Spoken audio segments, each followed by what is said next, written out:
ఈరోజు ఒక్కసారి పవన్ కళ్యాణ్ గారు మీరు ఒక్కసారి పరిశీలన చేసుకొని చూసుకోవాలి. అధికారం వచ్చిన తర్వాత మీ వేషం మారిపోయింది, మీ భాష మారిపోయింది. ఎందుకో అని అడుగుతున్నాం. ఎందుకు ఇంత రాజకీయం అని అడుగుతున్నాం. ఉన్నతమైన హోదాలో ఉన్నారు మీరు, బాధ్యత కలిగిన డిప్యూటీ చీఫ్ మినిస్టర్గా ఉన్నారు మీరు.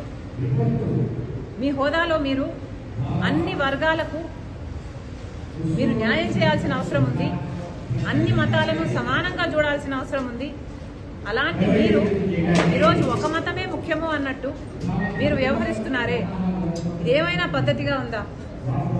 డిప్యూటీ చీఫ్ మినిస్టర్గా ఉన్న మీరు ఈరోజు మీరు ఒక మతానికి చెందిన వేషాన్ని వేసుకొని, ఆ బట్టలు వేసుకొని మీరు అఫీషియల్ డ్యూటీస్ చేస్తుంటే మిగతా మతాల వాళ్ళకి అభద్రతా భావం కలగదా? ఏం ఆలోచిస్తున్నారు సార్? అసలు జనసేన పార్టీ అన్నది ఒక సెక్యులర్ పార్టీ అన్న ఉద్దేశం ఉండేది మాకు. కానీ ఈరోజు అర్థమవుతుంది ఇది కూడా ఒక రైటిస్ట్ పార్టీ అని. ఏం అవసరం అని అడుగుతున్నాం. అసలు ఆర్ఎస్ఎస్ సిద్ధాంతం కదా ఇది. మతం అడ్డు పెట్టుకొని రాజకీయాలు చేయడం అన్నది ఆర్ఎస్ఎస్ సిద్ధాంతం.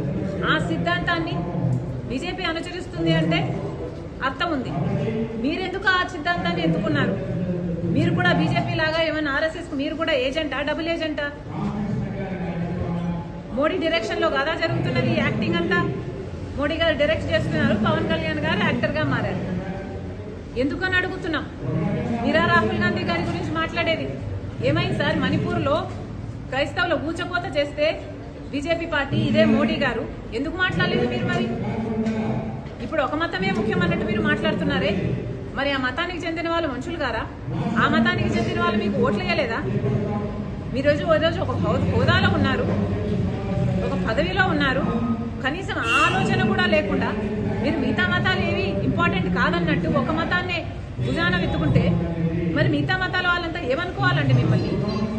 మీరా రాహుల్ గాంధీ గారి గురించి మాట్లాడేది.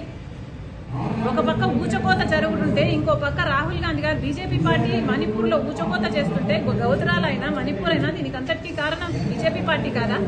ఒక పక్క బీజేపీ పార్టీ అంత నీచంగా అంత ఇదిగా చేస్తుంటే ఇంకో పక్క రాహుల్ గాంధీ గారు ప్రేమ కోసం, ఐక్యత కోసం, సోదర భావాన్ని పెంచడం కోసం కన్యాకుమారి నుంచి కశ్మీర్ వరకు 1000 కిలోమీటర్లు పాదయాత్ర చేశారు. ఆయన గురించి మాట్లాడుతున్నారు మీరు అంటే మీ స్థాయిని మీరే దిగజార్చుకుంటున్నారు.